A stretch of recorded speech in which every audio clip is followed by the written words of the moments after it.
पहले मैं पार्टी के स्थापना दिवस पर आप सबको बधाई और शुभकामना देता हूं। अभी हमने दुनिया के लोकप्रिय नेता यशस्वी प्रधानमंत्री आदरणीय नरेंद्र मोदी जी का और हमारे राष्ट्रीय अध्यक्ष जी आदरणीय जेपी नड्डा जी का प्रेरणादायी उद्बोधन हम सब लोगों ने सुना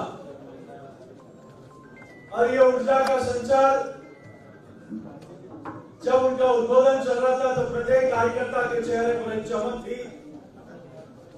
इसीलिए आज हम इस अवसर पर उन सब लोगों को भी वंदन और नमन करते हैं जिन्होंने इस लंबी यात्रा में अपना पूरा जीवन और अपनी जवानी इस पार्टी को सींचने में लगा दी।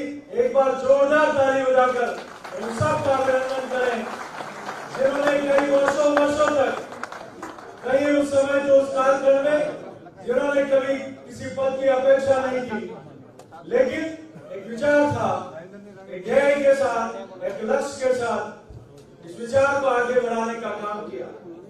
एक छोटी टेलीफिल्म में जनसंघ से लेकर भाजपा का एक संक्षिप्त परिचय देखा।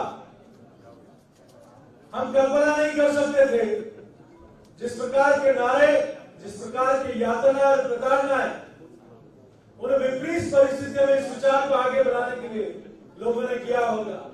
इन दिनों में तेल नहीं, देश चलाना खेल नहीं, बातें करना और बात नीचे तक पहुंचाने के लिए किस प्रकार का संघर्ष करना पड़ता था, उन परिस्थितियों में अपने काम को आगे बढ़ाना और आजादी के बाद भी गोवा जैसे प्रदेश में बीरू बावड़ी वाला जैसा विषय, कच्छ वाला विषय, कौम न हारी फौज न हारी, हार गई सरकार हमारी, उसमें भी जनसंघ ने उस समय की शास्त्री जी की सरकार को एक ताकत देने का काम किया और उसी का परिणाम था कि हमारी सेना उस समय विदेशी को प्राप्त हुई।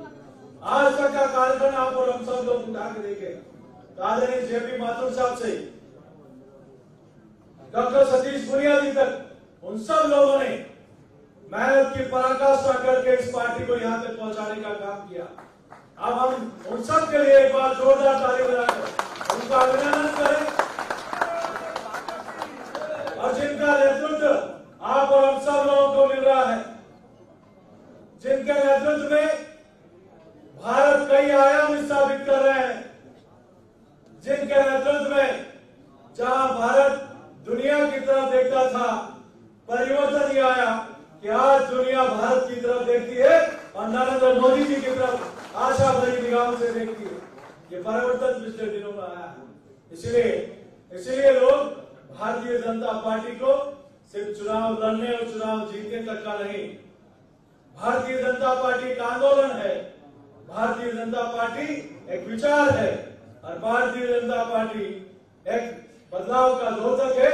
और जिस प्रकार का बदलाव आप और हम सब लोग देख रहे हैं, जिस प्रकार का परिवर्तन आप और हम सब लोग देख रहे हैं कि आदरणीय प्रधानमंत्री जी ने किस प्रकार से भारत में विकास के नए आयाम स्थापित किए।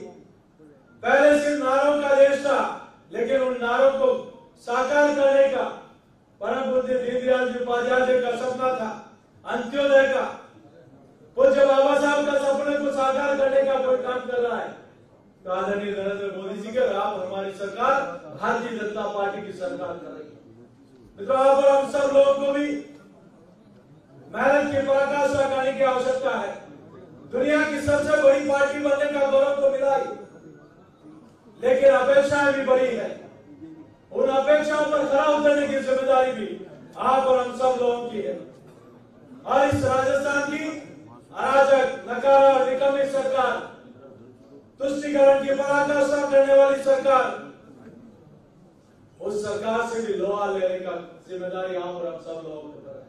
भारत माता की जय। ये वही सरकार है मित्रों, ये वही सरकार है जो भगवान श्री राम का नारे लगाने वालों पर केस दर्ज कराती है। ये वही सरकार है जो हनुमान जयंती पर डीजे नहीं बजे इसके लिए प्रतिबंध लगाने का काम करती है। ऐसी सरकार को सबक सिखाने की जिम्मेदारी भी आप और हम सब कार्यकर्ताओं के ऊपर है। ये पहला अवसर है आदरणीय प्रधानमंत्री जी ने इस देश को सड़कों से जोड़ा, इस देश को रेल मार्गों से जोड़ा, इस देश को हवाई मार्ग से जोड़ा, इस देश को आध्यात्म से जोड़ा, इस देश के किसानों की उपज को मंडी से जोड़ा, इस देश के युवाओं के सपनों से जोड़ा। और आप और हम सब लोगों ने देखा है कि आज पूरी दुनिया को जोड़ने का काम वासुदेव कुटुंबकम। जब भी किसी दुनिया में किसी देश पर संकट आता है तो वहां सबसे पहले कोई देश सहायता के लिए जाता है तो उस देश का नाम है भारत, हिंदुस्तान है। टर्की जैसा देश जो दुनिया में कभी हमारे साथ प्लेटफॉर्म में दिखाई नहीं देता था, वहां भी संकट में जब हमारे लोग गए तब टर्की के ऑफिशियल ट्विटर हैंडल से आता है मदद के लिए धन्यवाद भारत, #वासुदेव कुटुंबकम।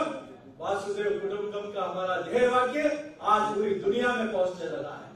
ये हमें गर्व होता है। आज इस मौके पर आप सब लोगों से इतनी प्रार्थना करता हूं कि आइए आप और हम सब लोग पुराने कार्यकर्ताओं का मार्गदर्शन आशीर्वाद देते हुए उनको इस यात्रा में और सहभागी बनाते हुए इस लक्ष्य को आगे बढ़ाने का काम करें।